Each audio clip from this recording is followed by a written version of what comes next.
जमात इस्लामी, नारे तकबीर।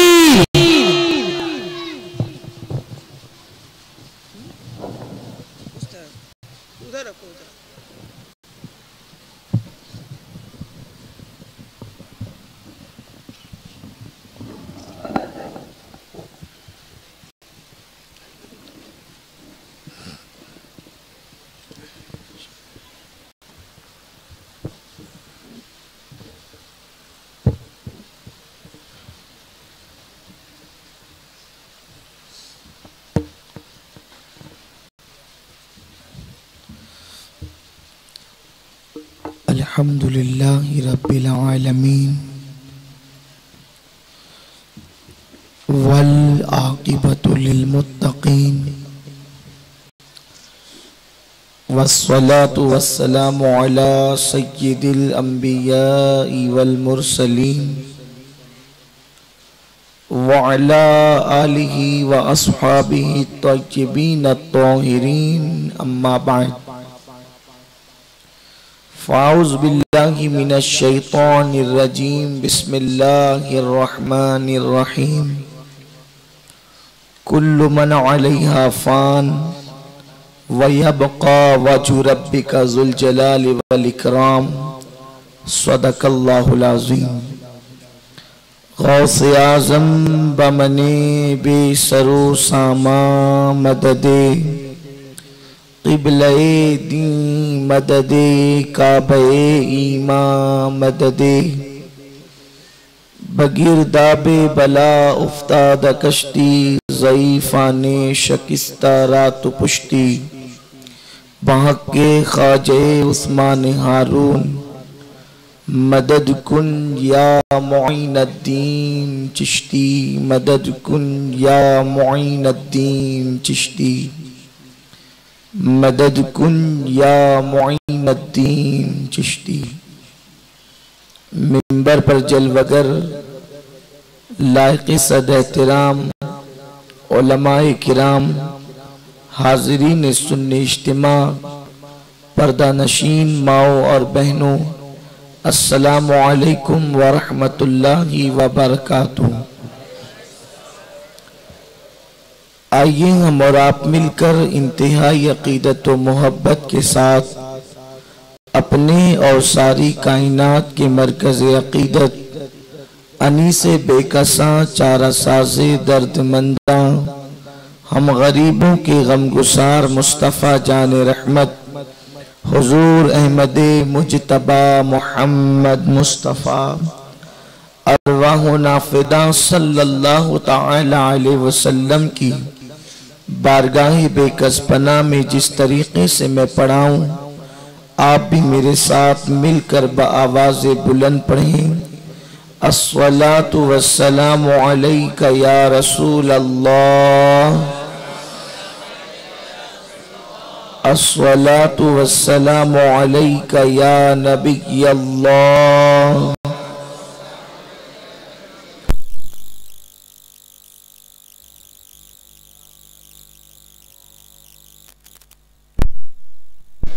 वअला आलिका व अस्हाबिका या नूर अल्लाह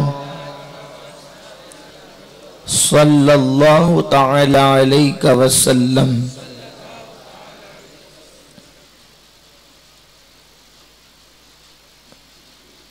आया करीमा के जिस हिस्से की तिलावत करने का मैंने शरफ हासिल किया है, रब्बे कदीर उसके मुतालिक मुझे हक कहने और आप तमामी हज़रात को हक सुनकर उस पर अमल करने और उसे आम करने की तौफीक अता फरमाए। मेरे प्यारे आका सल्लल्लाहु तआला अलैहि वसल्लम के प्यारे दीवानों, ये अकीदा ज़रूरियात दीन से है। हर मोमिन के लिए ये लाजमी और ज़रूरी है कि वो ये एतिक़ाद रखे, ये अकीदा रखे कि एक दिन क़यामत कायम होगी। पूरी कायनात जो अल्लाह तबारक व तआला ने अपनी हिकमत बालिगा से सजाया है, एक दिन ये पूरी कायनात फना हो जाएगी। मेरे प्यारे आका सल्लल्लाहु ताला अलैहि वसल्लम के प्यारे दीवानों, जमीन का फर्श समेट लिया जाएगा, सितारों की अंजुमन को बेनूर कर दिया जाएगा, चांद का नूर छीन लिया जाएगा, सितारे आपस में टकराएंगे। अल्लाह के प्यारे हबीब मुस्तफ़ा करीम रऊफ़ुर रहीम सल्लल्लाहु अलैहि वसल्लम इरशाद फरमाते हैं, जब आपस में सितारे टकराएंगे तो ऐसी भयानक आवाज इंसान सुनेगा कि इंसान के कान फट जाएंगे, कलेजे मुंह को आएंगे, हमल वाली ऊँटनियां अपने हमल को जाय कर देगी। मेरे प्यारे आका सल्लल्लाहु अलैहि वसल्लम के प्यारे दीवानों, आसमान फट जाएंगे, जमीन जो है वो जलजले जाहिर करेगी और पहाड़ों की कैफियत ये होगी जिस तरीके से धूप के अंदर तुम जर्रात को उड़ते हुए देखते हो, उसी तरीके से पहाड़ उड़ने लगेंगे। अल्लाह तबारक व ताला इस मंजर को यूं बयान करता है, इज़ा ज़ुल्ज़िलतिल अर्दु ज़िल्ज़ालहा व अख़रजतिल अर्दु अस्क़ालहा व क़ालल इंसानु मा लहा। अल्लाह तबारक व ताला ने इस सूरे मुबारका के अंदर क़यामत के ज़लज़लों का तज़किरा फरमाया है। मेरे प्यारे आका सल्लल्लाहु अलैहि वसल्लम के प्यारे दीवानों, उस दिन का आलम क्या होगा, उस दिन की खौफनाकी का आलम क्या होगा, वो दिन कितना भयानक होगा जिस दिन कयामत कायम होगी। लेकिन कयामत अचानक कायम नहीं होगी, कयामत अचानक नहीं आएगी, बल्कि लोगों का ये तसव्वुर है, लोग ये सोचते हैं कि कभी भी हम सोते होंगे और उसके बाद नींद से बेदार भी ना हो सकेंगे कि अचानक कायम हो जाएगी। ऐसा नहीं होगा। अल्लाह के प्यारे हबीब गैब दा नबी सल्लल्लाहु ताला अलैहि वसल्लम ने कयामत से पहले की निशानियां बयान की है। कुछ निशानियां छोटी है और कुछ निशानियां बड़ी है। जब तक कि वो निशानियां जो अल्लाह के रसूल सल्लल्लाहु अलैहि वसल्लम ने बयान की है तब तक कि वो पूरी ना हो जाए, जिस वक्त तक वो निशानियां पूरी ना हो उस वक्त तक के कयामत कायम ना होगी। जब वो निशानियां पूरी हो जाएगी तो उस वक्त फिर कयामत जरूर अचानक आएगी। जब तक रूए जमीन पर एक भी अल्लाह का नाम लेने वाला मौजूद होगा उस वक्त तक कयामत कायम नहीं होगी। मेरे प्यारे आका सल्लल्लाहु अलैहि वसल्लम के प्यारे दीवानों, आकाए करीम सल्लल्लाहु अलैहि वसल्लम ने कयामत के हवाले से जो निशानियां पेश की है, बहुत सारी निशानियां तो जाहिर हो चुकी है, बहुत सारी निशानियां हम देख रहे हैं और बहुत सारी निशानियां जाहिर होने के लिए अभी बाकी है। मेरे प्यारे आका सल्लल्लाहु अलैहि वसल्लम के प्यारे दीवानों, कयामत की उन्हीं निशानियों में से आज कुछ निशानियों का तज़किरा मैं आपके सामने करता हूं ताकि हम अपने आप को अल्लाह के गजब से बचा सके, अल्लाह के अजाब से बचा सके। लेकिन एक बात यूं भी कहना चाहूंगा, मेरे प्यारे आका सल्लल्लाहु अलैहि वसल्लम के प्यारे दीवानों, कयामत जब आएगी आएगी और जरूर आएगी, लेकिन हर इंसान की कयामत उसी दिन आ जाती है जब उसको मौत आती है। उसकी रूह का रिश्ता उसके जिस्म से टूट जाता है, उसी वक्त उसकी कयामत आ जाती है। इसलिए कि मरने के बाद इंसान आखिरत की तैयारी नहीं कर सकता, मरने के बाद इंसान कयामत के हवाले से फिक्र नहीं कर सकता, मरने के बाद इंसान तौबा नहीं कर सकता, मरने के बाद इंसान अपने गुनाहों की मुआफी के हवाले से कोई जतन नहीं कर सकता। इसलिए जब तक जिस्म का रिश्ता रूह से मरबूत है, जब तक के रूह का रिश्ता जिस्म से जुड़ा हुआ है, उस वक्त तक आखिरत की तैयारी करनी होगी। मेरे प्यारे आका अलैहिस्सलाम के प्यारे दीवानों, कयामत की निशानियां जो अल्लाह के रसूल सल्लल्लाहु अलैहि वसल्लम ने बयान फरमाई, अगर आज हम उसको देख लें तो यकीनन ये महसूस होता है कि कयामत से हम करीब से करीब तर होते जा रहे हैं, हमसे कयामत करीब से करीब तर होती जा रही है। मेरे प्यारे आका सल्लल्लाहु अलैहि वसल्लम के प्यारे दीवानों, अल्लाह के प्यारे हबीब गैब दा नबी सल्लल्लाहु अलैहि वसल्लम इरशाद फरमाते हैं, कयामत की निशानियों में से एक निशानी ये है, इल्म उठ जाएगा, इल्म उठा लिया जाएगा। इसकी तशरीह करते हुए शारिहीन हदीस लिखते हैं, इल्म उठने का मतलब ये नहीं होगा कि उलमा उठा लिए जाएंगे, नहीं नहीं, बल्कि इल्म वाले लोग कहलाएंगे, उलमा लोग कहलाएंगे, लेकिन उनके सीने से इल्म उठ जाएगा। इसलिए कि इल्म के साथ इल्म की पहचान हिल्म है। जहां इल्म हो और इल्म न हो, समझ जाए कि इल्म उठ चुका है। इल्म की पहचान खशियत इलाही है, खशियत रब्बानी है। इसलिए कि मेरे करीम ने फरमाया, इन्नमा यख्शल्लाह मिन इबादिहिल उलमा, अल्लाह के बंदों में अल्लाह से डरने वाले वो लोग हैं सबसे ज्यादा जिनके पास इल्म मौजूद है।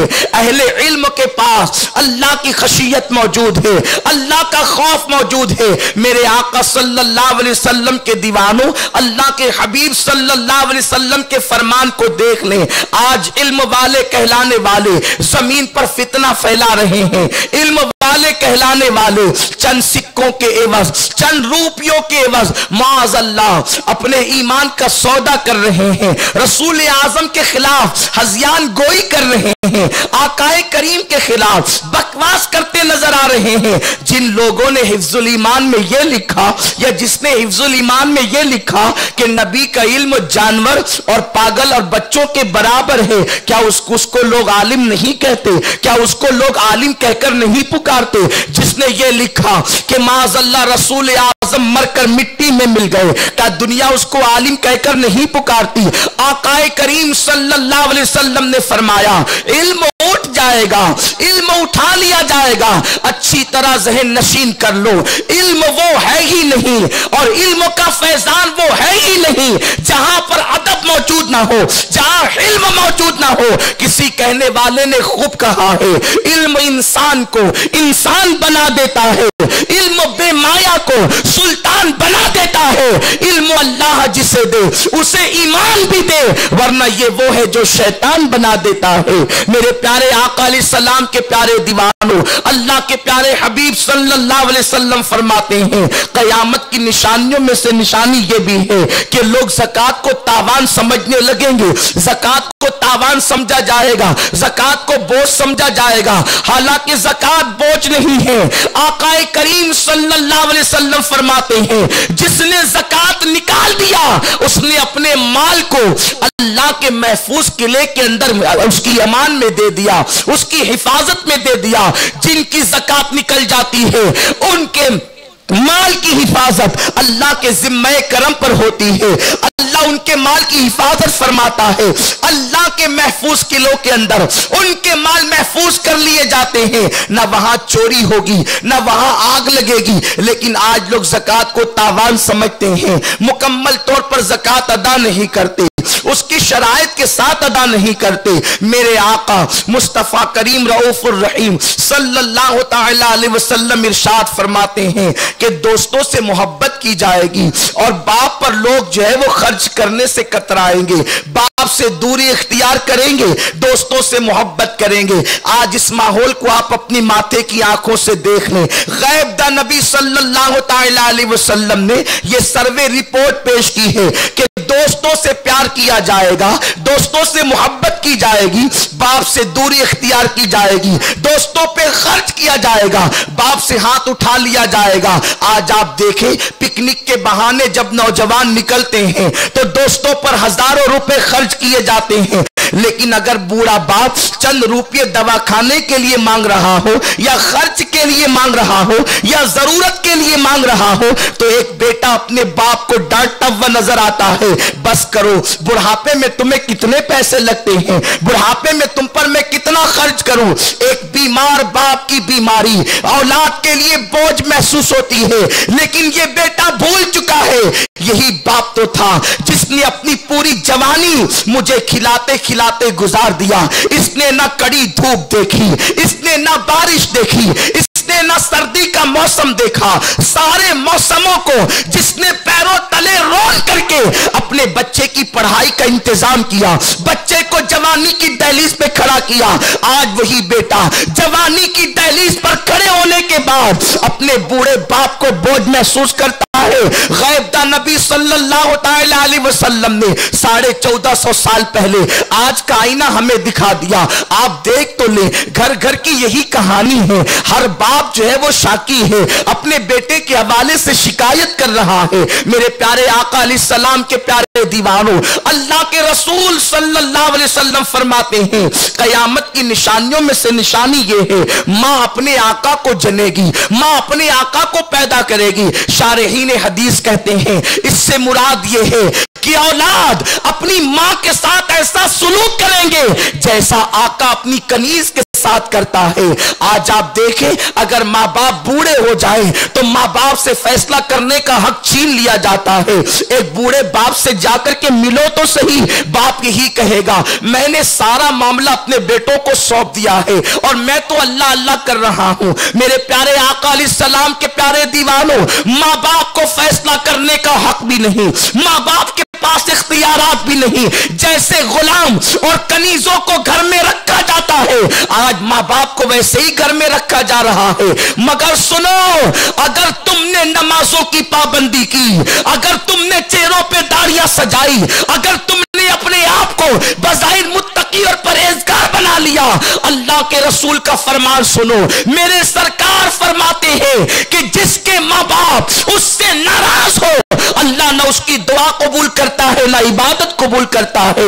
मस्जिद जाने वालों, जरा मस्जिद जाने से पहले ये भी तो देखो तुम्हारे माँ बाप तुमसे राजी है या नाराज, माँ बाप खुश है या नाराज। मेरे प्यारे आका सल्लल्लाहु अलैहि वसल्लम के प्यारे दीवानों, अल्लाह के प्यारे हबीब मुस्तफा करीम रऊफुर रहीम सल्लल्लाहु अलैहि वसल्लम का फरमान नकल करते हुए इमाम अहले सुन्नत आला हजरत रदी अल्लाह ताला फरमाते हैं जब माँ बाप से गुफ्तगू करना हो तो यूं ही कभी भी गुफ्तगू शुरू मत कर दिया करो, बल्कि माँ बाप से गुफ्तगू करने के आदाब सरकार ने ये बताए हैं। पहले माँ बाप से इजाजत लो, क्या मैं तुमसे गुफ्तगू कर सकता हूं? अगर माँ बाप इजाजत दे तो गुफ्तगू ऐसे करो जैसे गुलाम अपने आका से गुफ्तगू करता है। उनके लिए नर्म गुफ्तगू करो, जब वो गुफ्तगू करे तो उनकी गुफ्तगू तवज्जो से सुनो। अल्लाह अकबर। यहां एक हदीस पाक याद आती है जिसको सरकारे गरीब नवाज रदी अल्लाह ताला अन्हु ने बयान फरमाया और ख्वाजा कुतुबुद्दीन बख्तियार काकी ने उनके मलफूजात में नक्ल फरमाया। सरकारे गरीब नवाज फरमाते हैं कयामत के दिन एक बंदा जिसके आमाल पहाड़ों जैसे होंगे, पहाड़ों जैसी नेकियां जिसके नामे आमाल में होगी, और जब मीजान पर उसकी नेकी रखी जाएगी तो नेकियों का पड़ला वजनी और भारी होगा। वो बंदा अपने आमाल को देखकर खुश होगा, अनकरीब मुझे जन्नत में जाने का इज़्न मिलेगा। वो देखेगा कि छोटा सा एक कागज का टुकड़ा, बहुत मुख्तसर सा टुकड़ा उसके गुनाहों के पड़ले में आकर के गिर गया है, और उस छोटे से कागज के टुकड़े की वजह से उसके गुनाहों का पड़ला भारी हो गया, सारी जिंदगी की नेकी हल्की हो गई। हुक्म होगा इसको जहन्नम में ले जाओ। जिस वक्त तो उसको फरिश्ते जहन्नम की तरफ घसीट कर ले जा रहे होंगे, वो बंदा अर्ज करेगा मुझे बताया तो जाए, आखिर उस छोटे से कागज के टुकड़े पर क्या लिखा था जिसकी वजह से मेरी सारी जिंदगी की नेकी हल्की हो गई और पहाड़ों जैसी नेकियां मेरे लिए गैर मुफीद हो गई। तो जवाब दिया जाएगा तूने अपनी मां से या अपने बाप से एक मर्तबा चिल्लाकर ऊंची आवाज से गुफ्तगू की थी, वही एक गुनाह लिखा हुआ है जिसने तेरी सारी जिंदगी की नेकी को हल्का कर दिया। मेरे प्यारे आका सल्लल्लाहु अलैहि वसल्लम के प्यारे दीवानों, दीन सिर्फ चंद इबादतों का नाम नहीं। अल्लाह के रसूल सल्लल्लाहु अलैहि वसल्लम ने हमें मुकम्मल दीन अता फरमाया है। सबकी हैसियतों को आकाए करीम सल्लल्लाहु अलैहि वसल्लम ने बता दिया है।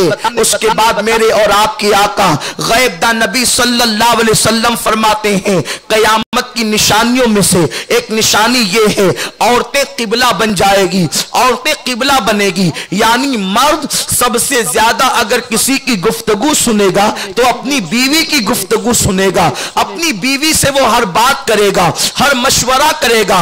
औरतें किबला बन जाएगी। आएगी। मेरे प्यारे आका सल्लल्लाहु अलैहि वसल्लम के प्यारे दीवानों, आप अंदाजा तो फरमाए, आज इसको भी आप देख लीजिए। अल्लाह अकबर। अगर किसी से कोई बातचीत करना हो तो लोग कहते हैं ठीक है घर में मशवरा करेंगे, लेकिन जब गौर करें कि ये घर में मशवरा किससे करेगा तो पता चलता है इसकी बीवी के अलावा और है कौन जिससे ये मशवरा करेगा। हालांकि मेरे आका अलैहिस्सलाम ने यहां तक फरमाया औरतों को अपने ख्वाब भी ना बताओ, औरतों से मशवरे भी ना करो। आकाए करीम औरतों से मशवरा करने को मना करते हैं, आकाए करीम औरतों को ख्वाब बयान करने से मना करते हैं, और यहां तो सारे मामला इन्हीं के मशवरे से होते हैं। मैं ये नहीं कहता कि मुतलकन औरतों से मशवरा करने की ममानियत है, लेकिन उन्हीं के अहकामात पर और उन्हीं के मशवरे पर सारे मामलात का डिपेंड कर देना ये बड़े नुकसान की बात है और कयामत की निशानियों में से एक निशानी है।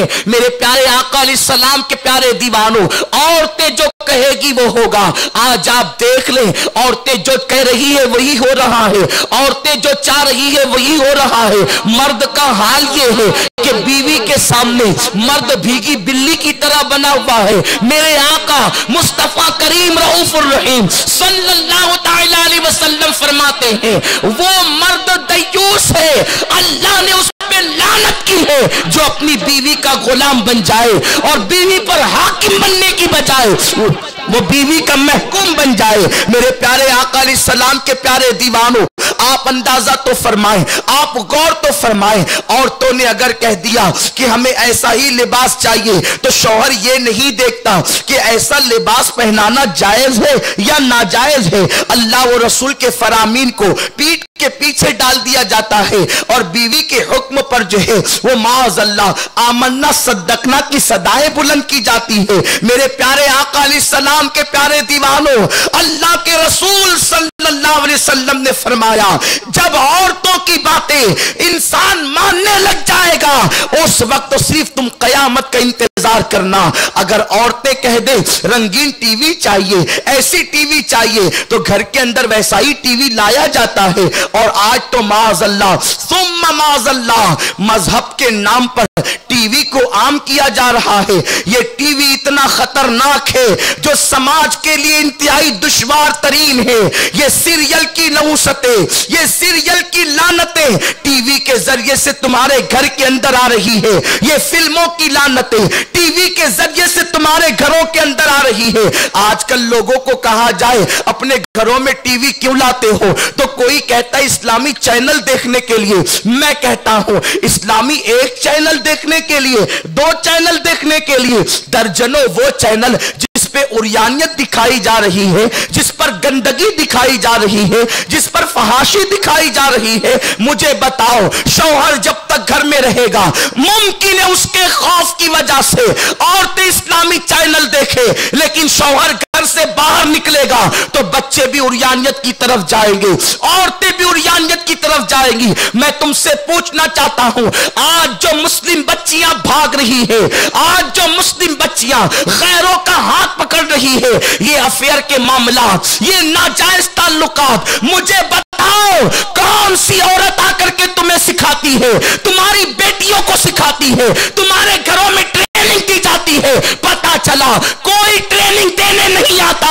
अगर ये बच्चियां सीखती है तो सीरियल के जरिए से सीखती है, फिल्मों के जरिए से सीखती है।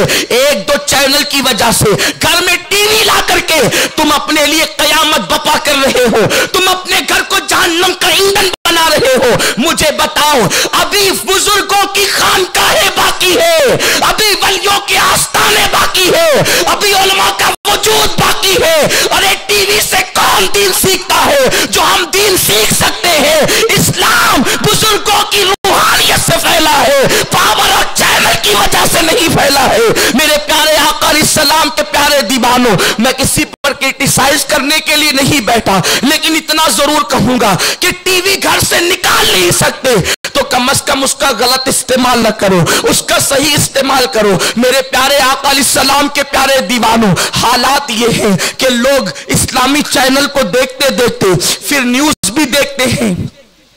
न्यूज के अंदर आधे अधूरे कपड़े पहनने वाली बच्चियों को पेश किया जाता है, म्यूजिक पेश किया जाता है, बड़ी बड़ी टोपियों वाले, दाढ़ी वाले हाजी नमाजी उन औरतों को थिरकता हुआ देखते हैं।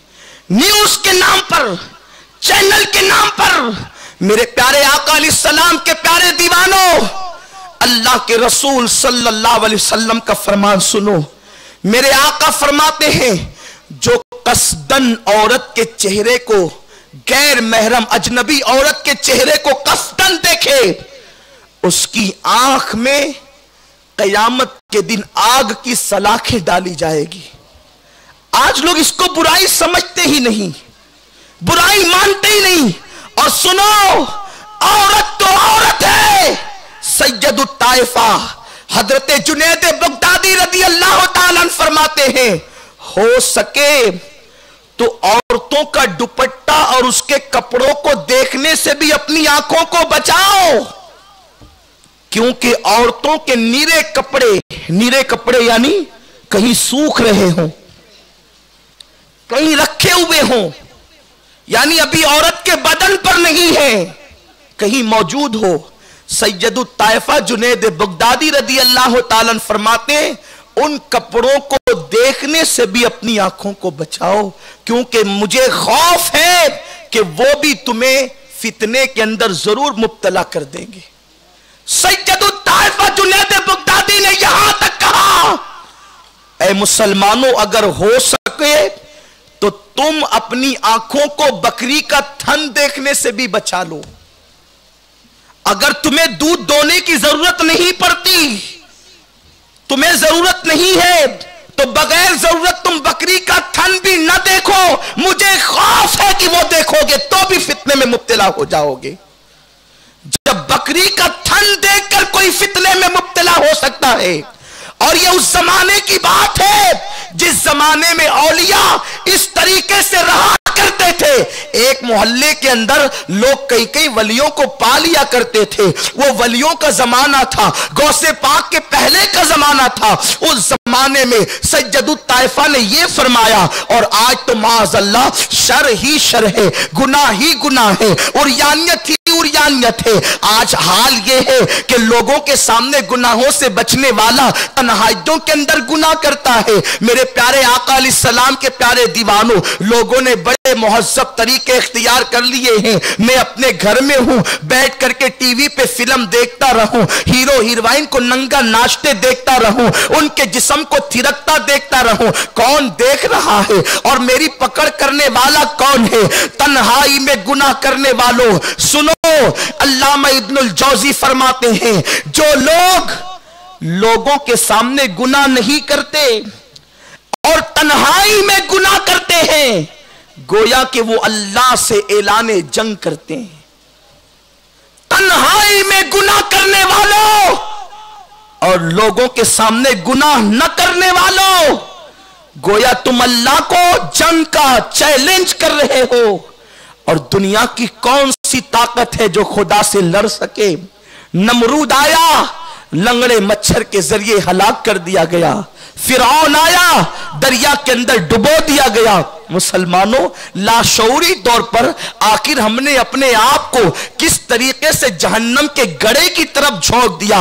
लोग कहते हैं इंसान अपना अपना देखता है। मैं दुआ करता हूं कि काश इंसान अपना अपना देखने लगे। अगर इंसान अपना अपना देखने लगता तो शायद अपने आप को जहन्नम का ईंधन न बनाता, जहन्नम का कुंडा न बनाता, अपने आप को जहन्नम की राह पर न ले जाता। मेरे प्यारे आका अलैहिस्सलाम के प्यारे दीवानों, ये सीरियल, ये टीवी चैनल, आपको पता है एकता कपूर नाम की एक खातून ने टीवी चैनल पर इंटरव्यू देते हुए कहा, जिसके इंटरव्यू को अखबारात ने शाये भी किया। उसने कहा, ये घरेलू सीरियल शुरू करने का हमारा एक मकसद है कि आज औरतों पे जुल्म हो रहा है, और जुल्म ये हो रहा है कि एक मर्द कई औरतों के साथ ताल्लुकात कायम करता है, अफेयर करता है, और औरत घर में पड़ी रहती है। तो हम इन सीरियलों के जरिए से औरतों को भी ये शऊर देना चाहते हैं कि जैसे एक मर्द कई औरतों से ताल्लुकात नाजायज तौर पे कायम करके अपनी जिंदगी को मौज मस्ती में गुजारता है, वैसे एक औरत कई मर्दों से अपने ताल्लुकात को कायम कर सकती है और वो भी मौज मस्ती में जिंदगी गुजारती है। मैं बड़ी माजरत के साथ कहना चाहता हूं और आपकी तवज्जो चाहता हूं, टीवी घर में लाने का बड़ा शौक है, लेकिन टीवी घर में लाने वालों और सीरियल के दरवाजे खोलने वालों, तुम गोया कि अपनी औरतों के लिए नाजायज राहों को हमवार कर रहे हो, अपनी बेटियों को आवारगी का रास्ता दिखा रहे हो। जब जब भी लोगों ने कुरान और सुन्नत से मुंह फेरा है, उनको रोना नसीब हुआ। अल्लाह के रसूल सल्लल्लाहु अलैहि वसल्लम ने कयामत की निशानियों में से एक निशानी यह भी बयान किया, जब ये हदीस सामने आती है तो कलेजा मुंह को आता है।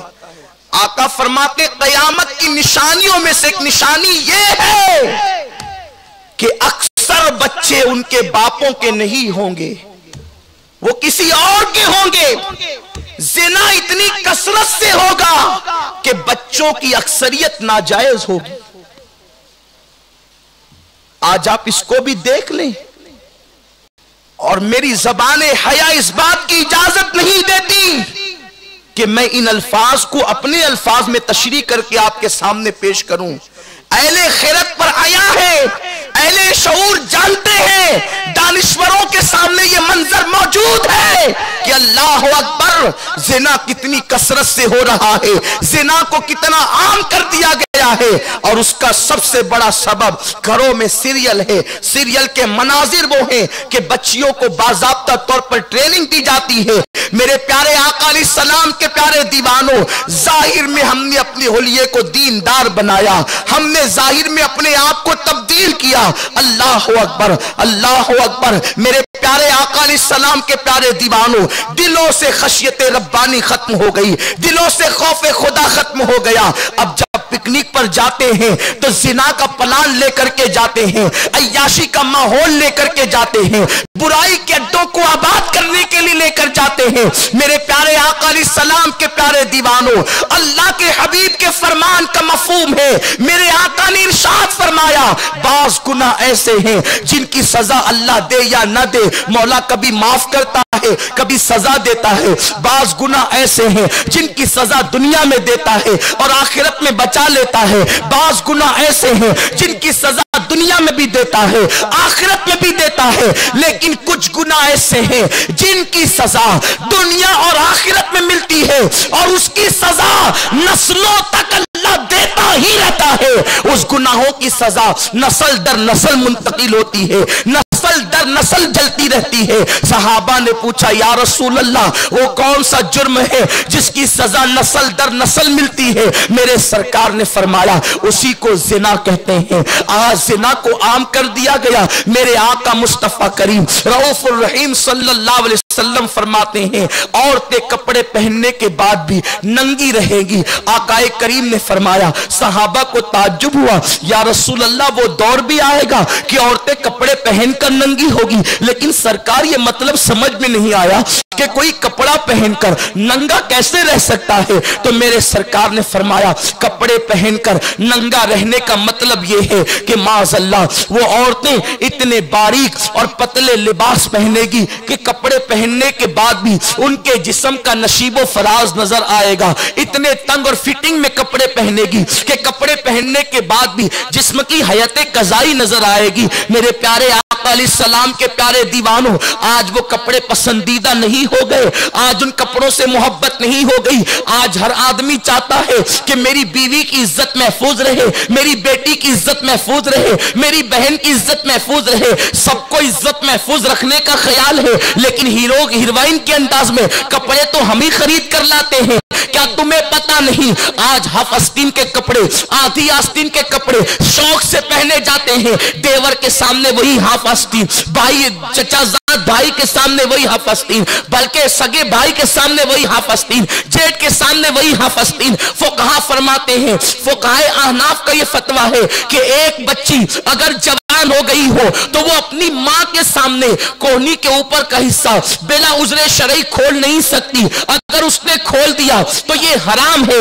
आप मुझे बताएं, जब एक नौजवान बेटी कोहनी के ऊपर का हिस्सा मां के सामने उज़्र शरई के बगैर खोल नहीं सकती, वो गुनहगार होगी, तो वो भाई के सामने कैसे खोल सकती है? वो देवर के सामने कैसे खोल सकती है? मेरे प्यारे आका अलैहिस्सलाम के प्यारे दीवानों, औरतों के कपड़ों का हाल ये है, इधर से चाक खुले हैं कि माअज़ल्लाह। मेरे प्यारे आका अलैहिस्सलाम के प्यारे दीवानों, मैं इस पर क्या तफसीरा करूं कि जब चाक खुले होते हैं तो जिस्म के कौन कौन से हिस्से जाहिर होते हैं। लेकिन एक हदीस पाक जरूर पेश कर देना चाहता हूं, अगर अपने दिलों के कानों से सुन रहे हो तो सुन लो और घर जाकर के इस्लाह कर लो। अपने घरों को जहन्नम कदा न बनाओ। मेरे सरकार फरमाते हैं, जिस औरत, जिस शौहर की बीवी, जिस भाई की बहन, जिस बाप की बेटी ऐसे लिबास पहने कि जिस्म की हयत नजर आती हो, ऐसे मर्द दय्यूस है, दय्यूस। अल्लाह ना उनकी इबादत कबूल करता है ना दुआ कबूल करता है अगर वो मना न करे। आज इबादतों का कमा कहूं फायदा नहीं मिल रहा है। दुआओं की कबूलियत के हवाले से हर आदमी शिकायत करता है, मेरी दुआ कबूल क्यों नहीं होती, मेरी दुआ कबूल क्यों नहीं होती। कहीं तेरी बहन ऐसा लिबास तो नहीं पहनती कि जिससे जिस्म की हयत नजर आती हो? कहीं तेरी बीवी ऐसा लिबास तो नहीं पहनती जिससे जिस्म नजर आता हो? मेरे प्यारे आका अलैहिस्सलाम के प्यारे दीवानों, आज अगर औरतों की इज्जत का तहफ्फुज हो सकता है तो सबसे बड़ी जरूरत इस बात की है कि हम खवातीन को पर्दे की तलकीन करें।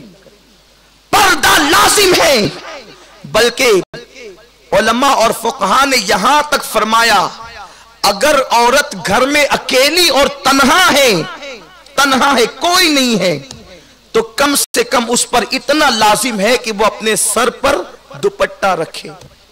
अकेली है तब भी सर पे दुपट्टा रखे।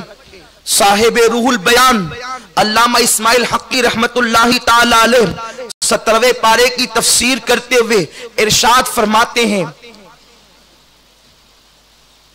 कि जनाब खदीजतुल कुबरा रदी अल्लाह ताला अन्हा के पास जब मेरे सरकार तशरीफ लाए, ये कहते हुए, जम्मिलूनी जम्मिलूनी, मुझे चादर उड़ाओ, चादर उड़ाओ, कंबल उड़ाओ, कंबल उड़ाओ। तो उस वक्त जनाब खदीजा के सामने मेरे रसूल ने फरमाया कि मुझे अपनी जान का खतरा लगता है। अब इस हदीस की तशरीह लोग अलग अलग अंदाज से करते हैं कि देखो अल्लाह के रसूल पर पहली आयत नाजिल हुई थी, इसलिए अल्लाह के हबीब डर गए, जिब्रील को पहली बार देखा डर गए। ये सारे किस्से कहानी गढ़े जाते हैं, जबकि ऐसी कोई बात नहीं है। मेरा नबी जब खुदा को देखे तो पलक न झपकाए, खुदा को देखे तो पलक न झपके, तो जो जिब्रील को देखे तो वो डरे कैसे? और जिब्रील को देखकर डरे वो जिसने पहली मर्तबा देखा हो। आका फरमाते हैं, जब मैं हलीमा के घर में था तो मुझे झूला झुलाने के लिए जिब्रील आया करते थे।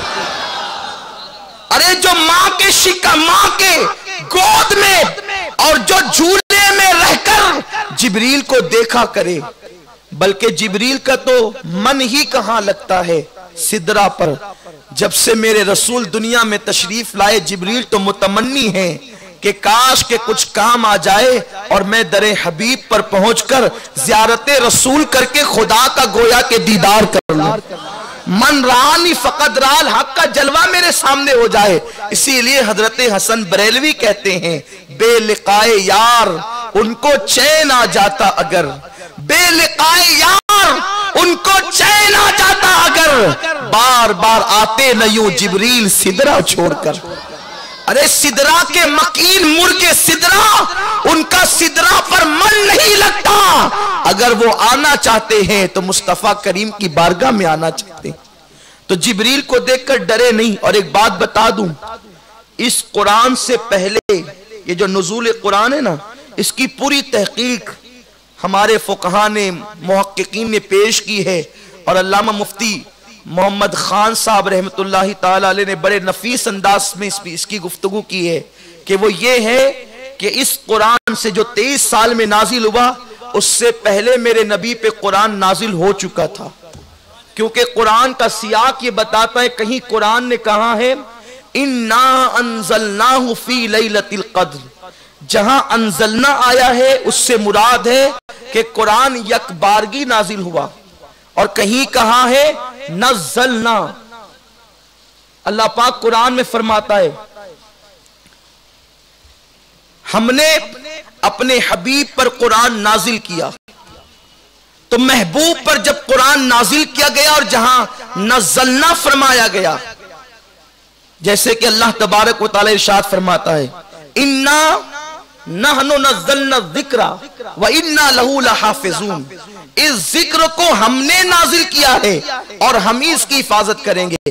तो यहां इस 14वें पारे में नज़्ज़लना है, तो जहां नज़्ज़लना है उससे मुराद थोड़ा थोड़ा नाजिल होना, थोड़ा थोड़ा जरूरत के मुताबिक। तो नज़्ज़लना का मतलब थोड़ा थोड़ा नाजिल हुआ और अंज़लना का मतलब यकबारगी पूरा नाजिल हुआ। तो जो कुरान के बारे में सिर्फ ये अकीदा रखते हैं कि कुरान रसूलुल्लाह पर 23 साल में नाजिल हुआ एक मर्तबा, तो वो अंज़लना का क्या जवाब देंगे? तो कुरान अंज़लना भी कहता है और नज़्ज़लना भी कहता है। इसका मतलब यह है कि अंज़लना कहकर यह बताया कि यकबारगी कुरान नाजिल हुआ, तो वो भी तो कभी नाजिल हुआ होगा। तो यकबारगी कुरान कब नाजिल हुआ? तो यकबारगी इस नुज़ूल से पहले पहले नाजिल हो चुका था। इसीलिए माना बेकारी का जो तर्जुमा किया जाता है कि मुझे पढ़ना नहीं आता, ये दजल है, फरेब है, रसूल की गुस्ताखी है। रसूलुल्लाह ने ये नहीं कहा कि मुझे पढ़ना नहीं आता, आपने ये फरमाया कि मैं पढ़ने वाला नहीं। पढ़ना नहीं आता और पढ़ने वाला नहीं, दोनों में फर्क है। एक तकरीर करना जानता है लेकिन मूड नहीं है तकरीर करने का, मैं तकरीर करने वाला नहीं, लेकिन फन जानता है, जब दिल में आएगा तो करेगा। और एक जिसे तकरीर का अलीबाई नहीं आता, वो नहीं करना, उसे मालूम ही नहीं है तकरीर करना, वो कहेगा मैं तकरीर करना नहीं जानता, मुझे आता ही नहीं। तो नहीं आने में और नहीं करने में फर्क है। कोई जरूरी नहीं है कि जिसके पास फन मौजूद हो हर मर्तबा वो उसका इजहार भी करे। जैसे कि यहाँ बड़े बड़े अहले फन मौजूद हैं, बड़े बड़े लोग यहाँ पर फन जानने वाले, नात खां, खतीब, मुकर्रिर, नाजिम, नकीब सभी मौजूद है। लेकिन यहाँ फकीर कादरी बोल रहा है तो सब लोग खामोश हैं। इस वक्त ये नहीं बोलते, क्यों? इसलिए कि अभी वक्त नहीं है। वक्त होता तो ये मुझसे बेहतर बोलने वाले यहाँ मौजूद हैं, बेहतरीन जबानदां यहाँ मौजूद हैं, लेकिन बोलते नहीं, जानते मगर बोलते नहीं। क्यों? इसलिए कि या तो दिल नहीं चाहता, या तो मौका नहीं है, या तो टाइम नहीं है, या तो वक्त नहीं है, या तो इजहार करना नहीं चाहते। तो दोनों में फर्क है। तो कुरान पहले नाजिल हो चुका है रसूल पर, इसीलिए तो पैदा होने से लेकर 40 साल तक की जिंदगी अल्लाह के रसूल की एक सेकंड भी कुरान के खिलाफ नजर नहीं आती। लोग कहते हैं ना कि तुम बदअकीदों से इख्तिलाफ क्यों करते हो? इसीलिए करते हैं कि वो नबी की अजमत पर दाग लगाना चाहते हैं और हम उस दाग को बर्दाश्त नहीं करते। खुदा ने जिनको मासूम बनाकर पैदा किया हो, ये उनको मुजरिम और मजहूल करना चाहते हैं माज़अल्लाह। क्या आपको नहीं पता आज तबलीगी जमात की चलत फिरत लोगों के दरमियान आम है और लोग कहते हैं ये नमाज की दावत देते हैं। जैसे शिया अहले बैत का नारा लगाकर सहाबा की तौहीन करते हैं, वैसे ही तबलीगी जमात और उलमाए देवबंद नमाज का नारा लगाकर रसूल की अजमत पर हमला करते हैं, नबी की अजमत पर हमला करते हैं। क्या तुमने नहीं पढ़ा? मौलवी अशरफ अली थानवी कुरान का तर्जुमा करते हुए यूं कहते हैं ववजदा का ज़ालन फहदा, उसका तर्जुमा वो यूं करते हैं कि आपको शरीयत से बेखबर पाया तो हमने अपनी तरफ राह दी। उसी जमात का एक मौलवी यूं तर्जुमा करता है कि तुमको गुमराह पाया तो राह दी।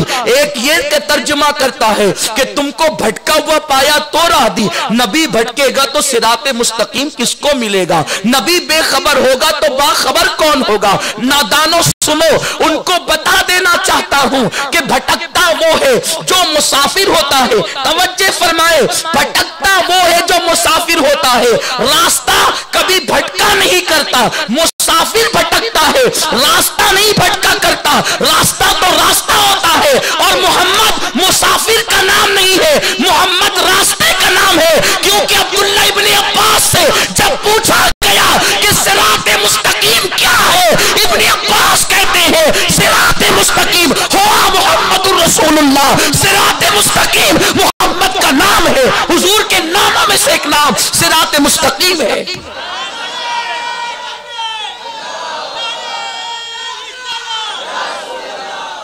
नादानो, मुसाफिर भटकते, रास्ता नहीं भटकता, रास्ता तो मुसाफिर को मंजिल तक ले जाता है। और ये बात अर्ज कर देना चाहता हूं, मोहम्मद सिरात का नाम है, सिरात मुस्तकीम का। गौस, ख्वाजा, कुतुब, अब्दाल जो सिरात पर, रास्ते पर जो संगे मील होते हैं ना, किलोमीटर, उन्हीं पत्थरों में से एक पत्थर का नाम गौसे आजम है। उन्हीं पत्थर में से एक पत्थर का नाम गरीब नवाज है। उन्हीं पत्थरों में से एक पत्थर का नाम मखदूम अशरफ है। उन्हीं पत्थरों में से एक पत्थर का नाम मखदूम माहिमी है। अब पता कैसे चले कि हम सिरात पर चल रहे हैं, सीधे रास्ते पर चल रहे हैं? तो बॉम्बे के रास्ते पर जब पत्थर लगा होता है कि बॉम्बे इतने किलोमीटर, समझ जाते हम सही चल रहे हैं। और जहां पत्थर ना हो मतलब गलत चल रहे हैं। तो मोहम्मद अरबी तो सिरात मुस्तकीम है, लेकिन अब चलने वालों ये देखो, इस रास्ते पर तुम्हें गौसे आजम मिलते हैं या नहीं मिलते, मखदूम अशरफ मिलते हैं या नहीं मिलते, गरीब नवाज मिलते हैं या नहीं मिलते? अगर मिलते हैं तो तुम राह मुस्तफा पर चल रहे हो, और अगर नहीं मिलते तो तुम किसी और रास्ते पर चल रहे हो। और ये बात हम फक्र से कहते हैं, ये एक ही मसलक की शान है, जहां गौसे पाक, गरीब नवाज और सारे औलिया मौजूद है। उसी मसलक का नाम अहले सुन्नत व जमात है, जिसको आज पहचान के लिए मसलक आला हजरत कहा जाता है। नारे तकबीर, नारे रिसालत, मसलक आला हजरत। हम बात फिरकों के मौलवियों को चैलेंज करके कह सकते हैं, तुम अपनी जमात में शेखुल हदीस, मुफ्ती, मौलवी, हाफिज को बता सकते हो, लेकिन वली नहीं बता सकते, इसलिए कि वली सिर्फ अहले सुन्नत की पहचान है। आला हजरत इसीलिए तो कहते, तेरे गुलामों का नक्शे कदम है राह खुदा, तेरे गुलामों का नक्शे कदम है राह खुदा। वो क्या बहक सके जो ये सुराग लेके चले। और दूसरे फिरके के लोग शेखुल हदीस की मुखालफत नहीं करेंगे, मुफ्ती की मुखालफत नहीं करेंगे, हाफिज और कारी की मुखालफत नहीं करेंगे, मुखालफत करेंगे तो वलियों की मुखालफत करेंगे। क्योंकि ये ताजिरों का तरीका होता है, जिसके मॉल में जो माल मौजूद नहीं वो उसका मुखालिफ होता है। अब पता कर लो, वहां शेखुल हदीस यहाँ भी है, वहां मुफ्ती यहाँ भी, यहाँ कारी वहां भी, लेकिन याद रखो एक ही चीज वहां नहीं है जो यहाँ मौजूद है। उसको अल्लाह का वली कहते हैं, उसको अल्लाह का दोस्त कहते हैं। महबूब इलाही जैसा वली हमारे मसलक में मौजूद, कुतुबुद्दीन बख्तियार काकी जैसा वली हमारे मसलक में मौजूद, गरीब नवाज जैसा वली हमारे मसलक में मौजूद। और इतनी बात अर्ज कर देना चाहता हूं, अल्लाह ने कुरान में फरमाया हर कौम को उसके इमाम के साथ बुलाया जाएगा।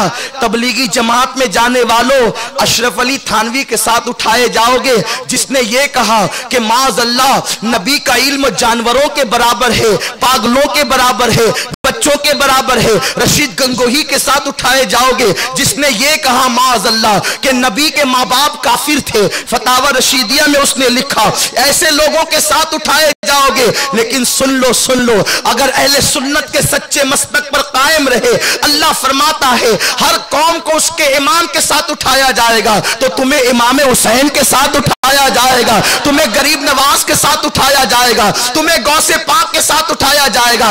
उनके जहन्नमी होने में कोई शक नहीं है, जैसे उनके जहन्नमी होने में कोई शक नहीं, वैसे इमाम हुसैन के जन्नती होने में कोई शक नहीं। अरे जिसको मेरे नबी ने जन्नती जवानों का सरदार कहा है, उसके जन्नती होने में शक कौन कर सकता है? इसलिए याद रखना, इस पुराने मसलक को पकड़े रहो। अर्ज ये कर रहा था कि हुजूर पर पहले कुरान नाजिल हो चुका था, फिर हुजूर पर कपकपी क्यों थी, आका पर कपकपी क्यों थी? कपकपी इसलिए थी कि हुजूर अलैहिस्सलाम अपनी जिम्मेदारी के एहसास की वजह से कांप रहे थे और दिल में ख्याल आता था खत्मे नबूवत की जो जिम्मेदारी है मुझे उसको पूरा करना है। और उसी बुनियाद पर आप सोचते थे कि कहीं मेरी जान तो नहीं निकल जाएगी, वो एहसास जिम्मेदारी था। ये उन्वान बड़ा तवील है, इस पे कभी मौका रहा तो गुफ्तगू की जा सकती है कि हुजूर पर इस कुरान से पहले कुरान नाजिल हो चुका था। इसीलिए तो जब अलीफ लाम मीम आया ना तो जिब्रील पढ़ते रहे, हुजूर मुस्कुरा करके कहते थे मैंने जान गया, मैंने समझ लिया। जिब्रील सोचते हैं लाने वाले को पता नहीं, जिसके पास जमीन पर जो बैठा है उसको सारी खबर है। तो ये सारी तफसीलात है, इंशाअल्लाह फिर कभी किसी मौके पर होगी, लेकिन आज जो मेरा उन्वान मेरे अहबाब ने दिया मैं उस पर गुफ्तगू कर रहा हूं। आका को एहसास जिम्मेदारी जो है हुजूर के वजूद में कपकपी पैदा कर रहा था कि मुझे इतनी बड़ी जिम्मेदारी अदा करनी है। 23 साल की कलील मुद्दत में लोगों तक अल्लाह के पैगाम को पहुंचाना है। तो जनाब खदीजा ने कहा जो फरिश्ते हिरा में, गारे हिरा में आपको नजर आ रहे थे, वो मखलूक क्या आपको यहां मेरे घर में, मेरे कमरे में भी नजर आ रही है? आका ने फरमाया मैं यहां भी उनको देख रहा हूं। तो जनाब खदीजा ने अपने सर से दुपट्टा हटाया और जब सर से दुपट्टा हटाया तो पूछा क्या अब भी वो नजर आते हैं जो आप गारे हिरा में देख रहे थे? आका ने फरमाया खदीजा अल्लाह की इज्जत की कसम मैं उनको अब यहां नहीं पाता। जनाब खदीजा ने फिर दुपट्टा ओढ़ लिया, कहा अब कहां मैं देख रहा हूं। जनाब खदीजा कहती मुबारक हो जो फरिश्ते जनाब इब्राहिम के पास आए थे वही फरिश्ते हिरा में आपके पास भी आए, क्योंकि वो रहमत के फरिश्ते हैं। अगर वो रहमत के फरिश्ते न होते, शैतान होता, तो मेरे सर से दुपट्टा हटाने के बाद भी वो मौजूद रहता। वो रहमत के फरिश्ते थे जो सर से दुपट्टा हटाने के बाद चले गए। अब मैं तुमसे पूछता हूं, अगर नबी की बीवी सर से दुपट्टा हटा ले तो वहां से रहमत के फरिश्ते चले जाते। नबी की बीवी की बात कर रहा हूं, नबी की बीवी सर से दुपट्टा हटाए तो वहां से रहमत के फरिश्ते चले जाते हैं। तुम्हारी और मेरी बीवी सर से दुपट्टा हटा ले तो रहमत के फरिश्तों का तसव्वुर कैसा? आज जो घर घर बेबरकती की आग लगी है, कहीं ऐसा तो नहीं कि हमारी घर की औरतें बेपर्दगी के साथ साथ अब बालों की नुमाइश भी कर रही है? सैयदा फातिमा सलामुल्लाह अलैहा की शान ये थी, आला हजरत ने लिखा है कि फातिमतुज़ ज़हरा ऐसी गैरतमंद खातून का नाम है जिसके सर के दुपट्टे को कभी चांद और सूरज ने भी नहीं देखा, जिसका आंचल न देखा मओ मेहर ने उस रिदाए नजाहत पे लाखों सलाम। और हमारे घर का हाल ये है मेरे प्यारे आका अलैहिस्सलाम के प्यारे दीवानों। तो अर्ज ये कर रहा था कयामत की निशानियों में से एक निशानी ये है, मेरे सरकार ने फरमाया औरतें कपड़ा पहनने के बाद भी नंगी रहेगी। औरतें बारीक पतले कपड़े पहनकर जिस्म की नुमाइश कर रही है और मर्दों का हाल ये है कि उन्होंने गैरत को उठाकर बालाए ताक रख दिया है। अब आजकल एक फिक्र बनी, एक सोच बनी है, वो जवानी क्या जिसमें औरतों के साथ दोस्ती न हो, जिसमें लड़कियों के साथ मेल जोल न हो, बल्कि माज़अल्लाह कुछ लोग तो इतने बेबाक हो चुके हैं कि ये कहते हुए नजर आते हैं कि जो लड़कियों से दोस्ती न करे उसके मर्द होने में हमें शक है। माज़अल्लाह लोगों ने शराफत का नाम नामर्दी रख दिया है। अस्तगफिरुल्लाह अल अयाज़ु बिल्लाह। मेरे प्यारे आका सल्लल्लाहु अलैहि वसल्लम के प्यारे दीवानों, उन जवानों तक बस एक हदीस पेश करके अपनी गुफ्तगू को इख्तिताम की तरफ ले जाता हूं। इंशाअल्लाह कल भी आप लोगों ने तशरीफ लाना है और कल भी आप लोगों ने गुफ्तगू सुनना है। कहीं ऐसा ना हो यहाँ गुफ्तगू तवील होकर के बार हो जाए तो आपके लिए अगला प्रोग्राम मुश्किल हो जाए। मेरे प्यारे आका अलैहिस्सलाम के प्यारे दीवानों, एक बात सिर्फ अपने जवानों को पैगाम के तौर पर देना चाहता हूं। अल्लाह के रसूल सल्लल्लाहु अलैहि वसल्लम ने फरमाया कमा तदीनु तुदान, तुम जैसा करोगे तुम्हारे साथ भी वैसा ही किया जाएगा। बस जब नफ्स किसी लड़की की तरफ निगाह उठाने का मशवरा दे रहा हो, ऐ बेटियों के बाप, ए बीवी के शौहर, ए बहन के भाई, उस वक्त अपने दिल में मेरे रसूल का ये कौल ले आना कि अल्लाह के रसूल ने फरमाया कि तुम जैसा करोगे तुम्हारे साथ भी वैसा ही किया जाएगा। एक आलिम ने एक बहुत बड़े सौदागर के सामने जब ये गुफ्तगू की ना, ये हदीस पढ़ी, कमा तदीन तुदान, तो उसे शक हुआ ये कैसे हो सकता है। हम मालदारों की औरतें तो घरों के अंदर मुक़य्यद पर्दों में रहती है, हम दूसरों की औरतों के साथ जो चाहे कर लें, हमारी औरतों को कोई छेड़ नहीं सकता। इत्तेफाक से वो सौदागर सुनार था, आलिम की बात पर उसे एतमाद नहीं हुआ और हदीस में वो शक करने लगा। इत्तेफाक ये हुआ कि उसके दिल में ख्याल आया कि मैं इस हदीस को परखूं, जांचूं कि ये सही है या नहीं, ये सिर्फ आलिम ने डराने के लिए बयान किया। एक खूबसूरत औरत उस सुनार के यहां सोने के कंगन खरीदने के लिए आई। उसने सोने के कंगन उस औरत के हाथ में खुद पहनाने की पेशकश की और जब उसके हाथों में पहनाई तो पहनाते हुए उसने अब उसके हाथों को मलना शुरू किया और उसकी नीयत खराब हो गई। औरत ने अल्लाह अकबर उसकी बदनीयती को भांप लिया और हाथ खींच लिया। वो कंगन लेकर के चली गई रोते हुए। जब ये बंदा सौदागर अपने घर आया तो अपनी बीवी को रोते हुए पाया। उसने अपनी बीवी से रोने का सबब पूछा। उसकी बीवी दीनदार, नेक और मुत्तकी खातून थी। बीवी ने रोते हुए कहा, बता आज तूने किस औरत के साथ खयानत की, किस औरत के साथ बददयानती की। उस सुनार के वजूद पर लर्जा तारी हो गया।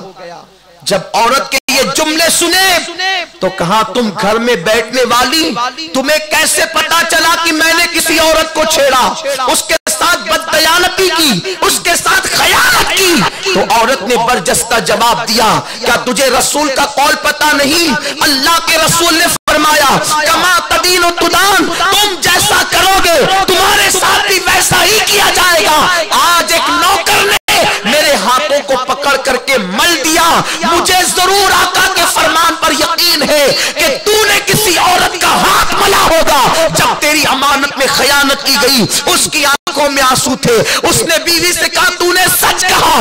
लेकिन जब दूसरा दिन आया, वही कंगन लेकर के वो औरत आई। उसने औरत से कहा, बहन मुझे माफ कर दो, मुझ पर शैतान सवार था और मैंने बददयानती की। औरत ने माफ कर दिया, खुशी खुशी चली गई। जब वापस ये घर आया तो बीवी ने मुस्कुरा कर कहा, बता तूने आज किसके साथ अच्छा काम किया, तूने किसकी अमानत को अदा किया? तो उसने कहा, तुम्हें कैसे पता चल गया? तो कहा, सुनो, कल जिस नौकर ने मेरे हाथों को पकड़ करके मला था, आज उसने आकर मुझसे माफी मांगी और अल्लाह की बारगाह में तौबा की। याद रखना, जिस रसूल के कहे पर खुदा को बिन देखे एक मानते हो, जिस रसूल के कहने पर जन्नत और जहन्नम को हक मानते हो, जिस नबी के कहने पर इस्लाम को हक मानते हो, उसी रसूल का फरमान है, तुम जैसा करोगे तुम्हारे साथ भी वैसा ही किया जाएगा। दूसरे की बहन को बाइक पर लेकर पार्क में जाने वाले, दूसरे की बेटी के हाथ पकड़कर उसकी इस्मत का सौदा करने वाले, लॉज में किसी की इस्मत को तार तार करते हुए मुस्कुराने वाले, जब तू ये कर रहा होगा तो तेरा घर भी महफूज नहीं रहेगा। इसलिए कि सूरज मशरिक की बजाय मगरिब से निकल सकता है, कायनात का निजाम बदल सकता है, नबी का फरमान गलत नहीं हो सकता। अगर तुम चाहते हो तुम्हारी बेटियों की इज्जत महफूज रहे, तुम्हारी बहनों की इज्जत महफूज रहे, अगर आज से पहले ये खता हो गई है तो सच्चे दिल से तौबा कर लो।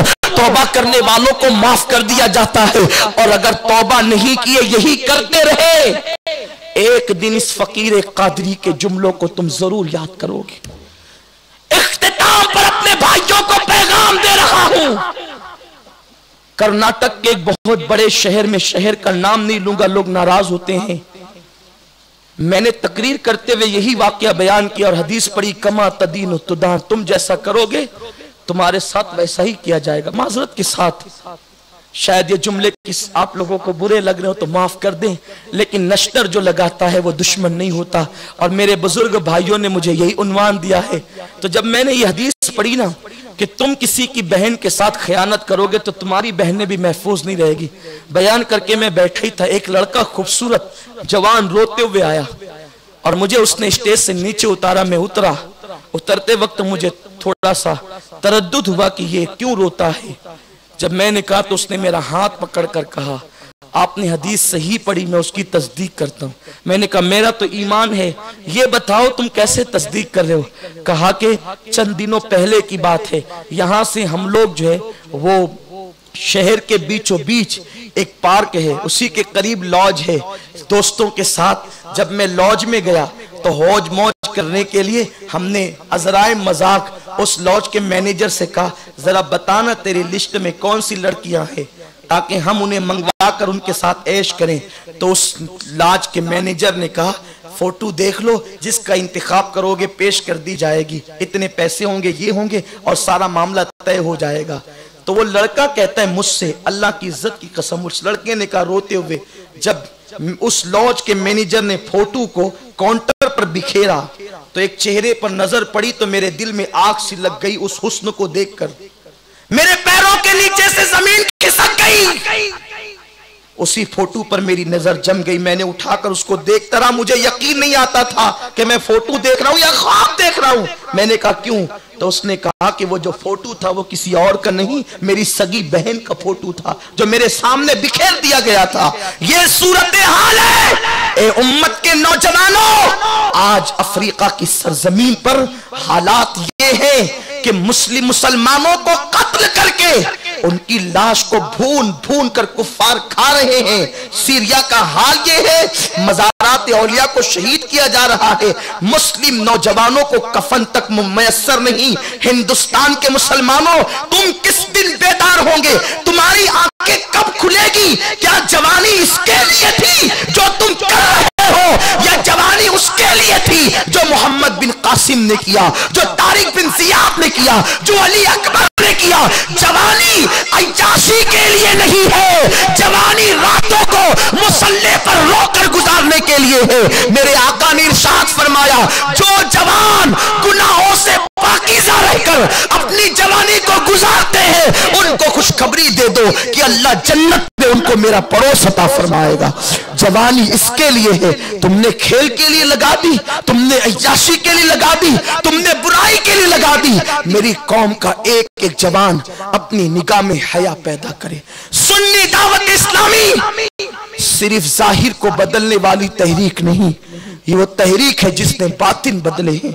अल्हम्दुलिल्लाह, सुन्नी दावत इस्लामी से जो नौजवान वाबस्ता हुआ, मुंसलिक हुआ, अल्लाह ने उसके दिल में तब्दीली पैदा की, दिलों के अंदर इंकलाब इस तहरीक ने पैदा किया। आज मेरे जवानों से मेरी गुजारिश है, सुन्नी दावत इस्लामी के करीब आओ, अपनी जिंदगियों को बदल दो। हो सके तो कभी पूरी रात न सही, रात का थोड़ा वक्त अपने अल्लाह के पास गुजारो, अपने अल्लाह के पास कह रहा हूं, क्योंकि मेरा ईमान है, नहनु अक़रबु इलैहि मिन हब्लिल वरीद, तुम्हारा अल्लाह तुम्हारी शेरक से ज्यादा करीब है। हुआ माकुम ऐनमा कुंतुम, तुम जहां कहीं हो तुम्हारा अल्लाह तुम्हारे साथ है। नादान, जो तुझे धोखा देने वाले हैं तो उससे दिल लगाता है, जो खुदा तेरी शेरक से ज्यादा करीब है, कभी उसके लिए भी तो मुसल्ले पर बैठ। बहुत सबके लिए रोया है ना, कभी उसके लिए भी तो रो कर देख, कभी उसके लिए भी तू आंसू बहा, तो महसूस करेगा कि तू रो रहा है और उसकी रहमत के हाथ तेरे आंसुओं को खुश्क कर रहे हैं। मोती बना के शान करीमी ने चुन लिए, कतरे जो थे मेरे अरक़ इन्फ़िआल के, शर्मिंदगी के कतरे बहाओ, निदामत के कतरे बहाओ। न गुनाह करेंगे न गुनाह करने देंगे, न किसी की किस्मत तार तार करेंगे न होने देंगे। वो माशरा तश्कील देंगे जिसे देखकर मदीने वाला माशरा याद आ जाए। अगर आप थक नहीं गए हैं तो गुफ्तगू के इख्तिताम पर मुझे एक बहुत अजीम बुजुर्ग की जिंदगी याद आ रही है और उनकी जिंदगी के तौबा का वाकया याद आ रहा है। अगर आप सुनना चाहते हैं तो अर्ज कर दूं ताकि मेरे भाइयों को एक रोशनी मिल जाए। जवानी होती ही है जिसमें कदम बहकते हैं, लेकिन जब कोई एहसास दिला दे, जब दिल को एहसास हो जाए तो तौबा करके रास्ता बदल देना चाहिए। किसी कहने वाले ने कहा है, गलत रवि से मनाजिल के बोझ बढ़ते हैं, मुसाफिरों रविशे कारवां बदल डालो। आप उस रविश को छोड़ दें जिसमें जिल्लत है, रुसवाई है। एक जवान रहता है बगदाद में जिसका नाम अब्दुल्ला है। अब्दुल्ला को इब्तिदाई जवानी में एक लड़की से मोहब्बत हो गई। देखो, दिल में किसी की मोहब्बत बैठ जाना यह जुर्म नहीं है, ये इंसान का इख्तियार भी नहीं है, लेकिन गलत यह है कि इंसान उस मोहब्बत का नाजायज इस्तेमाल करे, उसमें बेपर्दगी हो, बुराई हो, नाजायज काम हो। अब्दुल्ला ने उस लड़की का सामना किया और अपनी इब्तिदाई शबाब वाली जवानी में लड़की को एक जुमला कहा, तू बड़ी अच्छी है, अगर इजाजत दे तो मैं तेरे साथ कुछ गुफ्तगू करूं। लड़की शरीफ घराने की थी, उसने ना मिलना था ना मिली, ये कहकर दामन छुड़ाकर आगे बढ़ी। इशा के बाद आना, रात होगी, बाबा से छुप कर आऊंगी, मुलाकात करूंगी, बातें करेंगे, और उसके बाद वो चली गई। रात इशा की नमाज के बाद अब्दुल्ला उसके घर के सामने आकर खड़े हो गए, अब आएगी, अब आएगी, अब आएगी। वो नहीं आई। हत्ता के सर्दी की लंबी रात खड़े खड़े गुजार दी। उसके बाला खाने की तरफ देखते देखते ये हुआ, फजर की अजान हुई। बगदाद की मस्जिदों के मीनारों से अजान जब बुलंद हुई, अचानक किसी ने अब्दुल्ला के ज़मीर को झंझोड़ा। अब्दुल्ला एक लड़की की मोहब्बत में पूरी रात खड़ा रहा, पूरी रात गुजार दी, उसे ना आना था ना वो आई। काश ये रात तू अल्लाह के लिए गुजारता तो तुझे क्या नेमतें मिलती।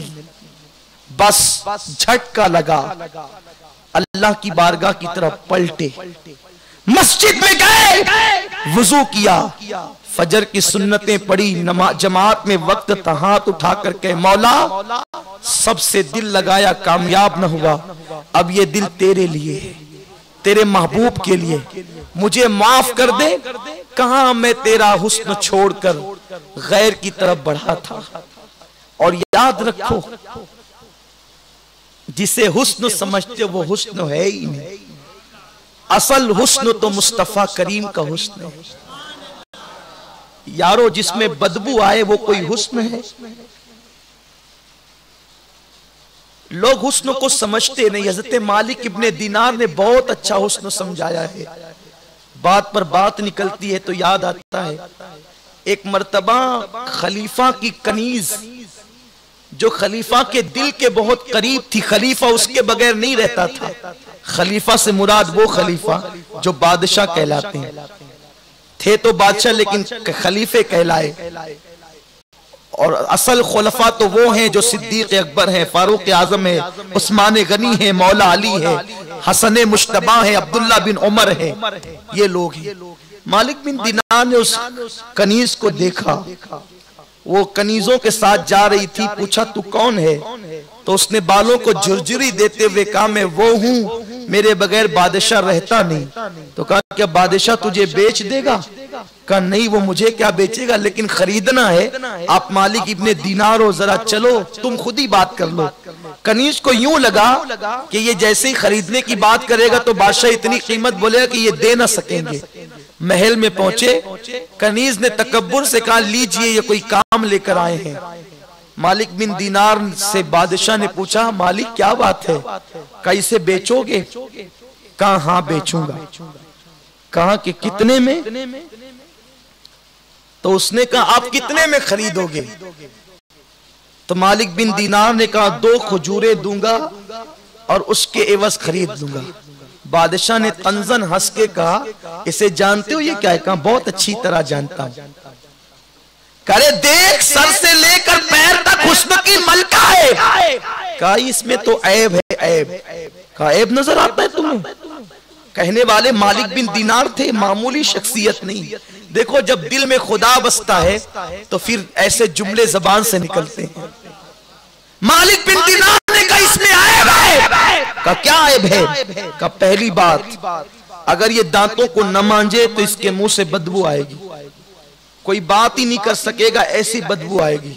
ये गुस्ल न करे तो बदन से बदबू आएगी, तो बाजू में बिठा ना सकेगा। रोजाना गुस्ल करती है, खुशबू लगाती है, जब तेरे दिल के करीब रहती है। अरे पानी न मिले, गुस्ल न करे तो पसीने की बदबू से तेरा सर फटे। तीसरा ऐब इसमें यह है कि ये मरेगी तो तुझे जुदा कर देगी, तुझे जुदाई का गम देगी, जा रोते रहना, ये ऐब है। और अगर ये न मरे और तू मर जाए तो देख लेना ये किसी और के साथ हो जाएगी, तुझे धोखा देगी। खुद मरे तो गम में मुब्तला कर दे, तू मरे तो ये दूसरे के साथ हो जाए। तो बादशाह ने हैरत से झुंझला कर कहा, क्या कोई ऐसी भी कनीज है जो बरश न करे, दांत न मांजे तो उसके मुंह से बदबू ना आए, मिसवाक न करे तो मुंह से बदबू ना आए? कहां है? गुस्ल न करे तो जिस्म से बदबू ना आए? कहां है? कोई ऐसी भी है कि जो नहीं मरेगी? कहां ऐसी कनीज मेरे पास है। का उसकी कीमत क्या है? का देख मेरी जो कनीज है ना, वो गुस्ल न करे तो खुशबू बढ़ती जाएगी, वो मिसवाक और मंजन न इस्तेमाल करे तो उसके मुंह की खुशबू बढ़ती जाए, वो कभी मरेगी नहीं, और जिस दिन मैं उसके साथ हो गया मैं भी मरने से बच जाऊंगा। का वो कनीज कौन सी है, जरा हमें भी तो बता दें। कहा कि वो कनीज है, उसे जन्नत की हूर कहते हैं। तो कहा मालिक उसकी कीमत क्या है? तो कहा जब सब सो जाया करें, जब सब सो जाया करें उस वक्त तो तू बिस्तर से उठकर उसकी सिर्फ उस अल्लाह के लिए 2 रकअत नमाज पढ़ लिया कर, बस यही 2 रकअत नमाज उसकी कीमत है। इतनी अच्छी कनीज इतने सस्ते में मिलती है, मैं इतनी इस कनीज को महंगे में धोखा देने वाली को कहां खरीदूंगा? तो जिसे तुम हुस्न समझ रहे हो बदबू है, सिर्फ बदबू है। इसलिए आओ असल हुस्न की तरफ, जिसको कभी जवाल नहीं है। अरे जिसकी जुल्फें बिखरती है तो अल्लाह वल्लैल कहकर उसकी जुल्फों की कसम याद कर, संवरती है तो खुदा वद्दुहा कहता है, वो मुस्कुराकर दांत चमकाते हैं तो वह नज्म कहता है। आइए ना उसी हुस्न के मतवाले बन जाएं, वही हुस्न जिसके बारे में आला हजरत कहते हैं वो कमाले हुस्ने हुजूर है कि गुमाने नक्शे जहां नहीं, यही फूल खार से दूर है, यही शम्मा है कि धुआं नहीं। करूं तेरे नाम पे जा पैदा, न बस एक जा दो जहां पैदा, 2 जहां से भी नहीं जी भरा, करूं क्या करोड़ों जहां नहीं। तो इख्तिताम की तरफ लेकर के चल रहा था तो अब्दुल्ला ने कहा मौला सबको दिल लगाया, तुझसे नहीं लगाया था, आज के बाद ये दिल तेरे और तेरे हबीब के लिए, मुझे माफ कर दे। फजर पड़ी, इस्तिगफार किया, तौबा की, अब किसी से दिल नहीं लगेगा। सुबह हुई, सूरज तुलू हुआ, सूरज बुलंद हुआ, नौजवान अब्दुल्ला बाहर निकले मस्जिद से तो क्या देखा कि बगदाद की चिलचिलाती हुई धूप में अब्दुल्ला के सर पे बादल साया कर रहा था। बगदाद के एक बुजुर्ग कहलाने वाले जब बात करने लगे तो उन्होंने कहा, ऐ जवान तू कितना नेक है कि तेरे सर पे बादल साया करता है। अब्दुल्ला ने कहा, बाबा मैं तो गुनहगार हूं और मेरे तो रात का हाल तो मैं अपना खुद जानता हूं, किसी को क्या बताऊं, मेरे सर पे बादल क्या साया करेगा, वो तो आपके लिए। जब दोनों के रास्ते जुदा हुए तो बादल अब्दुल्ला के सर पे साया करता था। उस बुजुर्ग ने कहा, अब्दुल्ला देखती तेरी बुजुर्गी है। अब्दुल्ला की आंख में आंसू आ गए, मौला तुझसे दूर था तो ऐब पे पर्दे डाले तूने, और जरा क्या तौबा करके तुझसे सुलह कर ली तो ऐसी इज्जत अफजाई की कि सर पे बादल को भेज दिया। मौला अब आज के बाद तो बस तेरी राह में जिंदगी गुजरेगी, राह में राह खुदा में जिंदगी गुजारने के लिए पहला जीना तौबा सो कर चुके थे, दूसरा जीना इल्म, इल्म के लिए उस्ताद ढूंढने लगे। अब्दुल्ला की किस्मत का सितारा ओज पर था, जब उस्ताद ढूंढने निकले तो इमाम आजम जैसा उस्ताद मिल गया और इतना इल्म हासिल किया अब्दुल्ला ने, इतना इल्म हासिल किया कि वो इमाम बुखारी के उस्तादों के उस्ताद बन गए। उसी अब्दुल्ला को दुनिया अब्दुल्ला इब्ने मुबारक के नाम से जानती है और अब्दुल्ला इब्ने मुबारक की शान ये है कि इमाम आजम कहते हैं क़यामत के दिन अल्लाह अगर मुझसे पूछेगा नोमान तू दुनिया से मेरे लिए क्या लाया है, तो मैं अब्दुल्ला इब्न मुबारक को पेश कर दूंगा, वही मेरे लिए निजात का जरिया है। तो मुसलमानों, सच्ची तौबा इंसान को किस मंजिल पर पहुंचाती है कि जिस इमाम आजम ने अल्लाह का 100 मरतबा ख्वाब में दीदार किया है, वो कहते हैं कि मैं अब्दुल्ला इब्न मुबारक को पेश करूंगा। तो ये तौबा उस मंजिल पर पहुंचाती है। मेरे भाइयों, आए आज सच्चे दिल से हम तौबा करें। अल्लाह हम सबको तौफीक अता फरमाए। दौरान गुफ्तगू अगर कोई गलती हो गई हो तो अल्लाह ताला मुआफ फरमाए और इस गुफ्तगू को अल्लाह कबूल फरमाए और हम सबको अमल की तौफीक अता फरमाए। कल इंशाअल्लाह हमारे अहबाब ने उन्वान दिया है इंटरनेट की तबाही के हवाले से। आप तशरीफ लाएं। मैं कोई खतीब तो नहीं हूँ, फ़कीर कादरी टूटे फूटे जुमले लेकर आपकी खिदमत में आएगा। उम्मीद है कि इंशाअल्लाह अल्लाह हम में से किसी के इस्लाह के असबाब पैदा फरमा दे। आप कल की गुफ्तगू में ज़रूर तशरीफ़ लाएं, दोस्त अहबाब के साथ आएँ। इंशाअल्लाह अल्लाह उसके रसूल ने चाहा तो ईमान को ताजगी मिलेगी। अस्सलामु अलैकुम व रहमतुल्लाहि व बरकातहू। सैयद साहब की खिदमत में गुलपोशी